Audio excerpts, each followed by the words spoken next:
Ahora sí.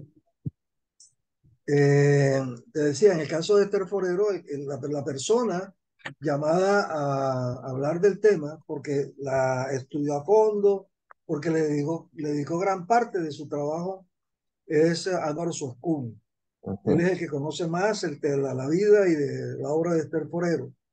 Desde el punto de vista de la mujer con una historia particular, dueña de sí misma y libre todo el tiempo, creo que está este muchacho Artel, el director de la hemeroteca de la Universidad Simón Bolívar, que es hijo de Jorge Artel, el poeta, y que fue marido de Esther.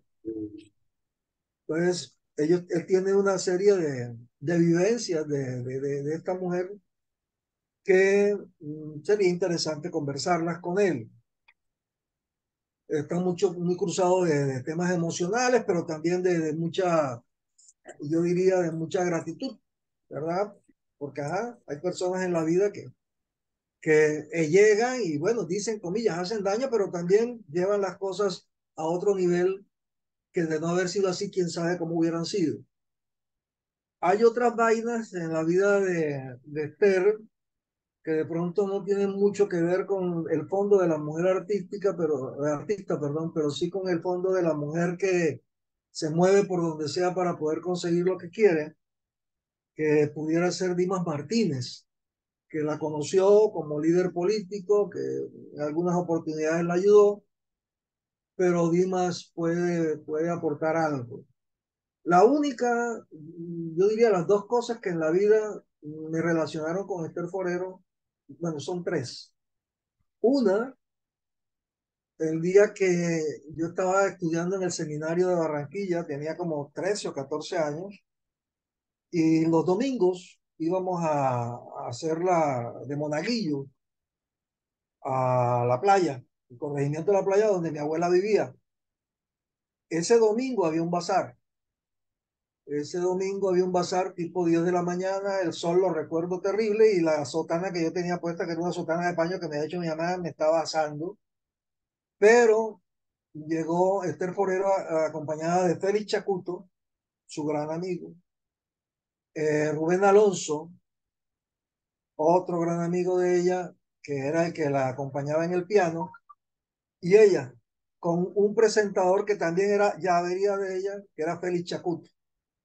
De esos cuatro personajes, Rubén Alonso, Félix Chacuto, Esther Forero, se presentaron allá al bazar, y bueno, ella comenzó a cantar cosas, yo no recuerdo qué, pero sí recuerdo que dijo al final, quiero compartir con ustedes mi última canción. La compuse y entonces hizo un relato alrededor de Nueva York, algo así, y dijo, se llama La Luna de Barranquilla, y cantó La Luna de Barranquilla. Esa fue la primera vez que yo tuve algún contacto con Esther Forero, era un niño, y la canción jamás se me olvidó, ni ese relato que ella hizo se me olvidó porque al describirlo era los rascacielos y una cantidad de cosas y la luna que ocupaba la mitad del cielo porque era una luna grande y ella hacía, se gastó como 10 o 15 minutos en contar ese escenario y yo era un niño, un pelado, pues embobado oyéndola todo el rato hasta cuando soltó esa canción que ya todos conocemos, La Luna de Barranquilla. Fue la primera vez. La segunda vez no fue un encuentro eh, de esos que uno dice debes contarlo, porque ah, ella es una mujer mítica.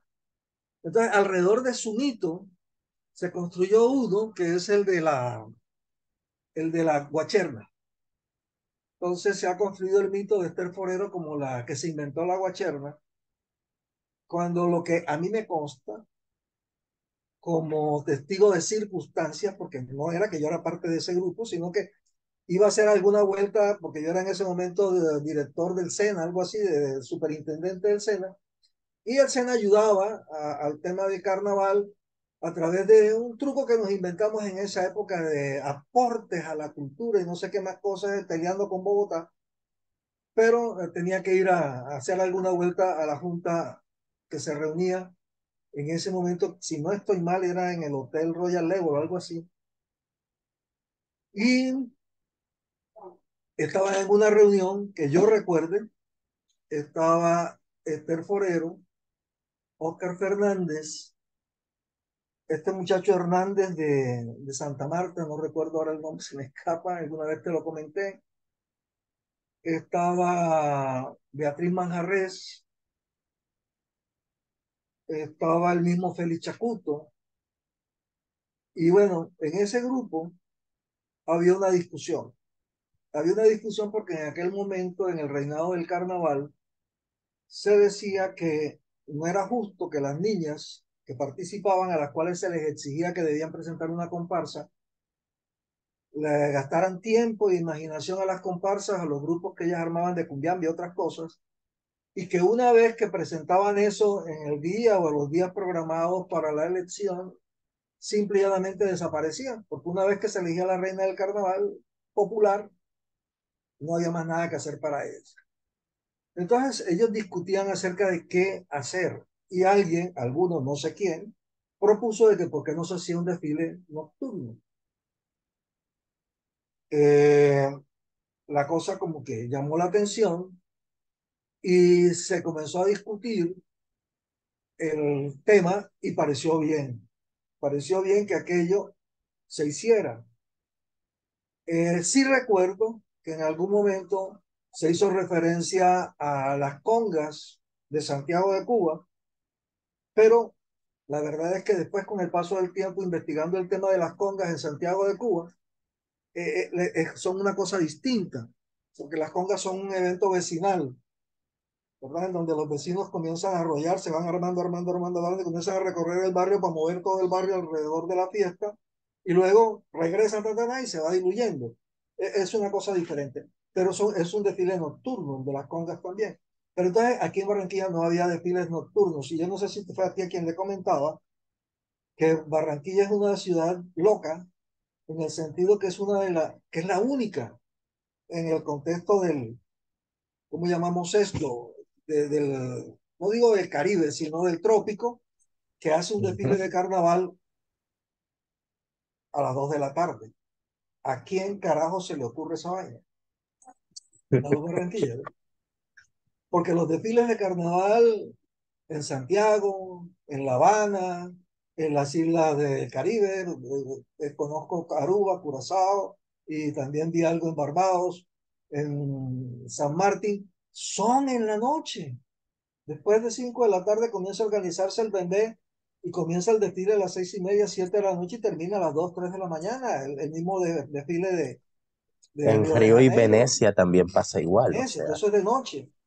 Entre otras porque el clima sí bueno, en Venecia sí es muy frío, pero, pero en el caso del trópico no es razonable. No es razonable y lógicamente la costumbre hace ley y aquí se nos ha metido en la cabeza de que el desfile tiene que ser a las 2 de la tarde. Entre otras, yo he estado buscando, porque lo he buscado y hasta hoy, de pronto mañana aparece un dato distinto, pero hasta hoy, en la investigación que he hecho, las batallas de flores, porque no era una batalla, eran varias batallas de flores, las que se hacían entre el 20 de enero y el domingo de carnaval, porque el carnaval nada más tenía 3 días en esa época, domingo, lunes y martes, se hacían a partir de las 4 de la tarde, de 4 a 7 de la noche. Entonces, el tema de un desfile nocturno sorprendió. Y lógicamente, yo sí recuerdo que no hay luz, que atracan, que patatín, que patatán, pero bueno, finalmente se tomó la decisión de hacerlo y se comenzaron a ensayar en el tiempo varios recorridos. Esto para decir que la Guacherna es una construcción colectiva. Fue así como surgió, es decir, de una reunión de amigos, yo no era parte de eso, pasaba por ahí y me tocó, como se dice, oír lo que se discutía, pero más nada, ni siquiera pude intervenir porque estaba ahí de sapo. Pero fue una construcción colectiva de estas personas, entre las cuales yo recuerdo muy bien a a Félix Chacuto, a Beatriz Manjarres, a este muchacho Hernández, que también tenía algunas versiones sobre ese tipo de desfile que llamaban guachernas en Santa Marta, Esther Forero, estaba, ya dije, Oscar Fernández, y había un personaje que murió recientemente, hace como 2 o 3 años, no recuerdo ahora el nombre, pero eso fue una construcción de ese tipo, entre muchos y alrededor de una pregunta: ¿qué hacemos con las niñas del reinado popular una vez que se acaba el acto de elección y coronación? ¿Qué hacemos con ese trabajo? Y la propuesta fue: hagamos un desfile nocturno. De estas Eh, personas de Chacuto, Rubén Alonso, Oscar Fernández, ¿quiénes viven, Moisés? Ninguno, todos murieron, Dios. todos murieron. Sí. Aquí, bueno, el sapo sí todavía no le ha tocado, pero ya ahorita me toca, no pasará mucho tiempo. Sabemos que Eh, todavía no vive, hay que sacarle mucho jugo todavía. bueno, pero los años son los años. La tercera oportunidad en que tuve un encontrón, ese sí fue un encontrón con ella, fue de carácter institucional. Eh, ya ella estaba muy disminuida en su salud y tuvo que ver con yo era representante del alcalde Char en la Junta de Carnaval, de la Fundación Carnaval de Barranquilla. Y el tema era la Guacherna y el recorrido de la Guacherna. Porque en mi punto de vista era y sigue siendo que hay un maltrato del espacio público en el recorrido tal cual como está planteado. Me preguntaban de qué quería decir. Y le decía: mire, hagamos una pregunta: ¿cuánta gente creen que se reúne para ver la Guacherna? ¿Cuánta gente crees tú que se reúne para ver la Guacherna? 100.000 personas, ¿Cuántas? unas 100.000 personas en cien total. mil personas. Bueno, sí, siempre los cálculos eran por ahí 100.000, 150.000. No faltó el loco que dijera 200.000. Y yo les decía: hombre, no, no es verdad, no es verdad. La semana anterior yo me había tomado el trabajo con el apoyo de los amigos de la oficina de Secretaría de Infraestructura, que me facilitaron un ingeniero y un auxiliar para medir todo el recorrido desde la 72 hasta la plaza, perdón, hasta la Casa del Carnaval, metro a metro, y de calcular los espacios no utilizables por rampas y este tipo de cosas, lo ancho o angosto del andén, etcétera. Y sobre la base de que nalga con nalga, entre una persona y otra habían 60 metros cuadrados, cosa que es mentira porque el espacio es un poco mayor. Pero pensando así, ¿verdad? Nalga con nalga, perdón, nalga con bragueta, porque dice que nalga con nalga no. Esa vaina, hombro con hombro, daba escasamente 12.000 personas En todo el recorrido. en todo el recorrido. 12.000 personas y le regalo el 10% y tenemos 14, no hablemos más, 14.000 personas. Entonces yo le decía: ¿por qué no hacemos el esfuerzo y construimos un nuevo concepto: acomodación múltiple? Y tomamos uno de los recorridos de la Guacherna del pasado. ¿Qué es acomodación múltiple? Y bueno, acomodación múltiple es gente de pie, gente Gente en el sentada. bordillo, gente en mini palcos y gente en palcos. Reflexión o referente. Decía, y lo conozco, el largo del escenario que se llama Sambódromo en Río de Janeiro es de 700 metros lineales. Y en esos 700 metros lineales se acomodan en acomodación múltiple 70.000 personas. Unos con la calle aquí, otros Más ¿cómo que se cómodos y llama? En todo, claro. terrazas, otros en gradas y otros en apartamentos, y ahí se acomodan 70.000 personas. Entonces le decía: ¿por qué no hacemos una propuesta de acomodación múltiple entre la carrera 38 y Villa, ¿cómo se llama esto? La vía 40, y hay un conjunto residencial. ¿Cómo se llama ese conjunto residencial? En la Viejo, vía entre otras cosas. 40. No, no, no, 72 hasta la vía 40. Llegando a la vía 40, dos Ajá. cuadras antes hay un conjunto residencial. Ah, ok, ya. Ya. Ok. Entonces, No hasta tengo. ahí, en ese Ujú. espacio, ¿por qué no hacemos un ejercicio en donde tengamos tarimas, mini palcos, gente en el bordillo, gente en el separador y gente de pie? Y hagamos los cálculos. Y podíamos acomodar en ese recorrido más de 50.000 personas. Bueno, la cosa gustó y todo salió así. Y yo estaba feliz porque dije, al fin gano una pelea en mi vida, ¿no? Pues hombre, la gente del barrio abajo comenzó a decir que les estábamos robando la tradición. Y ahí para adelante fue una guerra en donde tuvieron a la pobre Esther y la pusieron a decir de que ella le suplicaba al alcalde que le respetara la tradición y que se hiciera por el barrio abajo, que se hiciera en el recorrido este que arranca por la 44 y termina en el barrio abajo. No sirvió de nada que yo dijera, pero es que la tradición no es verdad. Eso, yo recuerdo que uno de los primeros desfiles fue subiendo la 43. Te puedes imaginar eso. Ujú. Otro fue por la 38.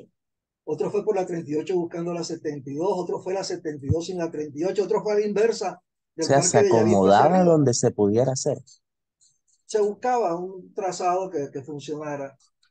Pero aún así dije, bueno, esta pelea, yo le renuncié al alcalde porque no me dijo que iba a cambiar la decisión, sino que iba en el carro y de pronto escucho, y aquí el alcalde va a anunciar algo muy importante. Y le dicen, no, la guacherna no va por donde se había dicho, sino que va por la 44. Y cuatro. Y yo renuncio, atiende usted su cuento, pero yo no me voy a dejar faltar respeto de esa manera. Pero fíjate que en ese punto de ese mito fundacional, el barrio abajo, que fue un lugar, uno de los tantos lugares donde vivió Esther, y que de alguna manera ella llenó con sus canciones, con imaginarios como Palito de Matarratón, Las calles de Barranquilla y todas estas cosas, en ese barrio sigue siendo un desperdicio. Porque fíjate tú, yo que soy de esto que, bueno, los últimos 3 años no, pero que siempre he estado en ese desfile del agua cherna, uno llega a un punto que se llama ningún lugar. Uno baja la 54 de la María y llega a un ningún lugar, porque uno llega a la cuchilla y ahora qué, no hay nada, nada que invite a quedarse, nada que invite a hacer nada, simplemente, pues puta, ahora subir, a regresar por el otro lado. Y una de las propuestas conciliadoras después de semejante agarrada en algas en público fue la de, ¿por qué no hacemos entonces el deber de, si la Guacherna está en el imaginario de Esther como el lugar de donde todo empezó, que esa es la idea que se ha vendido en detrimento del barrio Rebolo o de la zona del barrio arriba? ¿Por qué no entonces hacer el esfuerzo de que esta Guacherna que termina en un no lugar en ninguna parte, ¿por qué no entra al barrio abajo y va siendo una especie de culebra en donde va llenando las calles, va llenando las calles, va llenando las calles de tal manera que al final el barrio esté cundido y se haga allí lo que sí se hace en Cuba, en Santiago, con las congas? Y es que es un foforro vecinal, un foforro alrededor de la casa de los amigos y estas cosas, en ese espacio que es el barrio abajo. Eso se está desperdiciando. Se Pero está las calles sí desperdiciando, dan para poder implementarlo. La anchura claro de que las calles sí, en el barrio, todo sí. claro. Imagínate, llegas a la bomba esa que está antes de llegar a la 54. Ujú, ¿Ok? Ya estás ahí pues, en ese punto. Te metes y te tiras a la 50, a la María. Caminas una cuadra, llegas a la casa del carnaval, doblas a mano derecha y te mandas hasta la 50. Doblas a la ujú, izquierda y entras a la 49 y te mandas hasta la 54, hasta la María. Doblas una claro. cuadra, te mandas a la derecha por la 48 y la 48 tiene un poco de callecitas Ujú. interesantes hasta llegar nuevamente a la 50. Doblas a la izquierda y vuelves a hacer hasta llegar así en ese culebreo hasta la 45. Todo el barrio se llena, Todo todo el el barrio barrio se sí. activa y la fiesta sigue. Porque yo he estado en la Guacherna y son las 4 de la mañana y la gente está en la calle. Claro. Entonces, Esther, que tuvo esa capacidad de construir ese imaginario de la Guacherna originada en lo que ella dice que vio en Santiago de Cuba, eh, y que Hernández dice se hacía en Santa Marta, esa posibilidad es posible deconstruirla y volverla a armar para recuperar las dos cosas, la memoria de Esther, el lugar de su origen y esta fiesta resignificada que es la guacherna. Eso es básicamente lo que te podía contar de Esther. Alguna vez también tuvimos algunas peloteras por otras cosas, pero bueno, ella era así como Dios la hizo y no de otra manera. Muy, ¿qué sería el carnaval de Barranquilla si no hubiese existido Esther Forero? Pues hombre, voy a decir algo muy duro. Creo que no hubiera pasado nada, porque de hecho, salvo la guacherna que está languideciendo en cuanto a festejo popular y en cuanto a fiesta de barrio, también es cierto que han acabado con la música tropical de la que fue cultora Esther Forero, entendiendo como tropical esa conciliación que ella hacía entre lo urbano y lo rural a través del sonido, de la musicalización y de estas cosas, porque tú te pones a analizar las letras si son en momentos urbanos y en momentos rurales, Sí, ¿verdad? claro. ¿Cómo se llama? Los barcos del Magdalena, toda esta cantidad, las campanas de mi Barranquilla, las calles de Barranquilla, Palito Mataratón.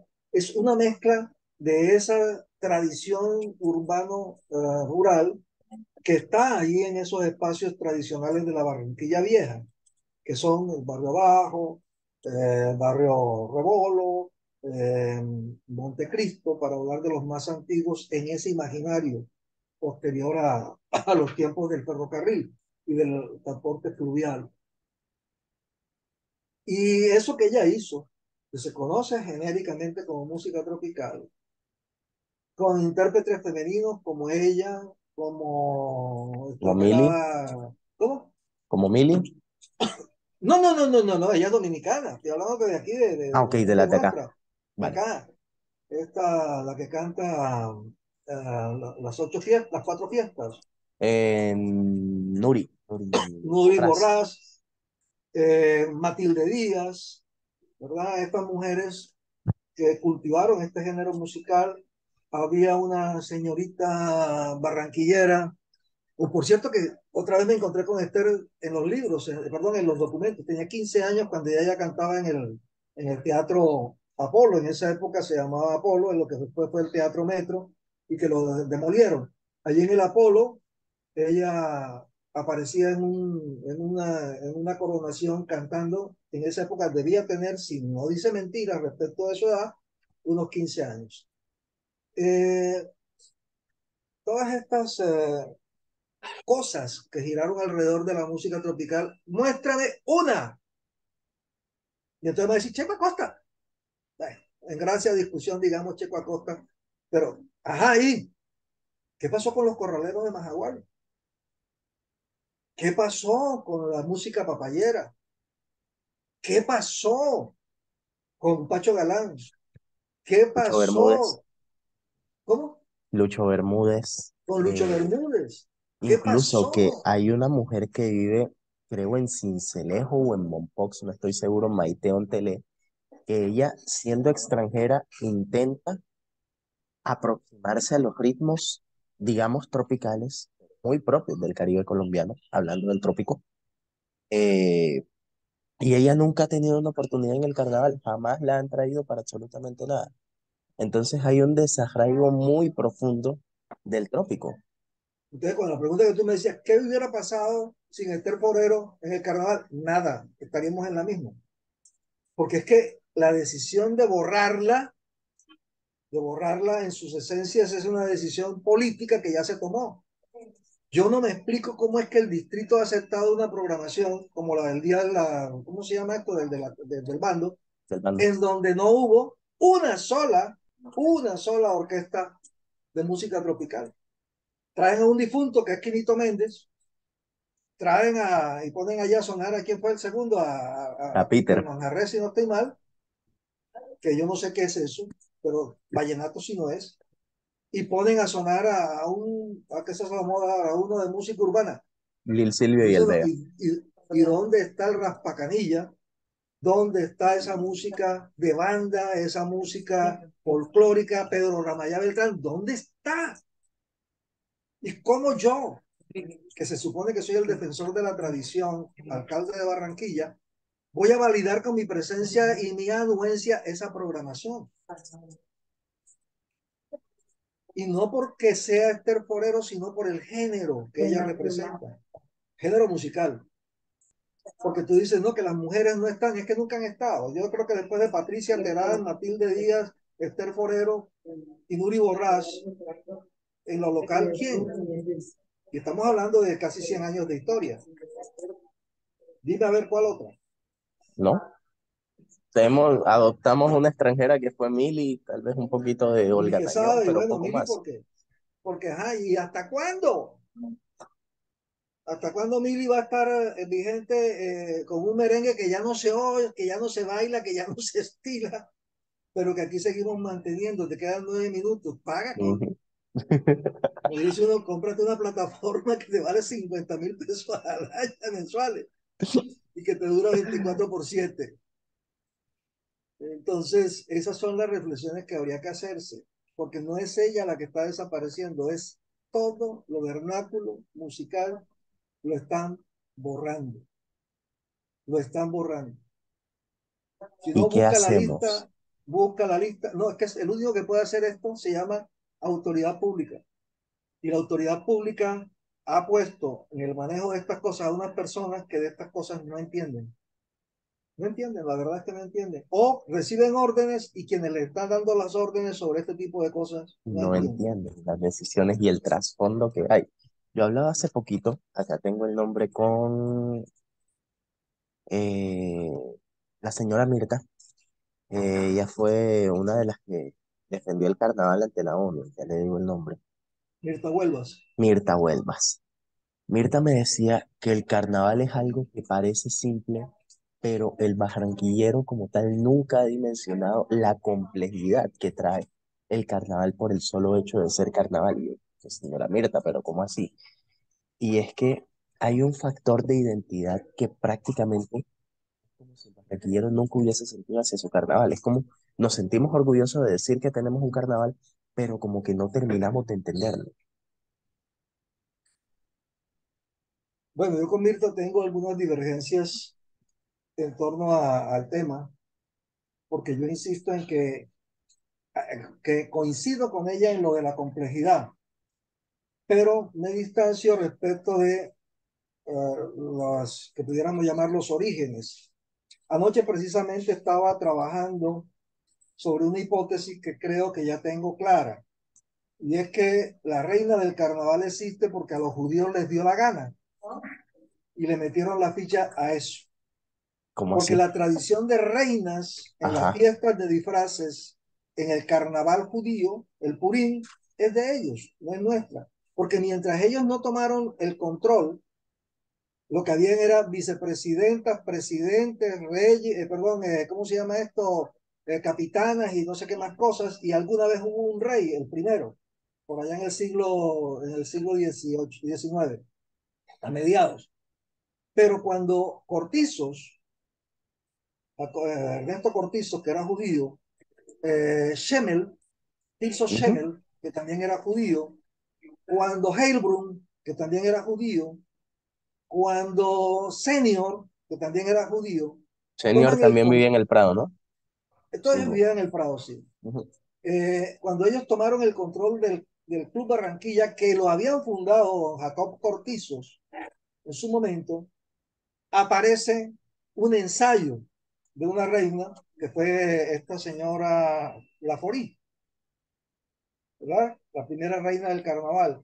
Después hay una pelea y entran nuevamente con el cuento de las capitanas hasta cuando en el año, no recuerdo la fecha exactamente, pero aparece Toña Bengoechea, ¿verdad? Como Toña Primera, que ahí sí se impone Tirso y se impone Ernesto Cortizo, sacan esa reina y luego el mismo Tirso,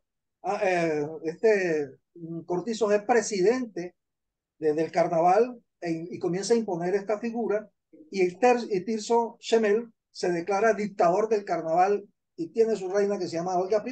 Es decir, aquí hay todo un proceso de construcción de influencia judía que no ha querido ser estudiado porque se les ha metido que esta vaina que viene de Grecia y de Roma, cuando Grecia y Roma son unas tradiciones tardías frente al Purim, que es la fiesta de la reina Esther y de los reyes Asherod y de los ministros Amán, que cuenta esa historia del pueblo judío que se salvó de las acechanzas de un ministro que quería acabarlos a través de Esther, que era ¿cómo se llama? La J1 que llamamos ahora, de Asherot, la preferida de Asherot. Y esa historia judía, de ese carnaval judío que se da casi siempre unos 15 días después del miércoles de ceniza, 10 o 15 días, de eso no se habla. No, Pero nunca. ahí está el carnaval en donde el disfraz, las reinas, yo te recuerdo que de León Caridi, que también era judío, decía, para defender la tradición barranquillera hablando de las reinas y del carnaval de Río de Janeiro, él decía, mientras en Río de Janeiro las encueran, aquí en Barranquilla las vestimos, porque el centro de la fiesta en Barranquilla es la mujer y su dignidad. Inclusive en el siglo XIX se Pero qué decía que, contradictorio, ¿no? O sea, no había pensado en eso. Mientras Río las desviste, acá las vestimos, son una dignidad, pero al mismo sí, pero tiempo ya una no, ya mujer. esa vaina la mandamos para el carajo, ahora las encueramos también.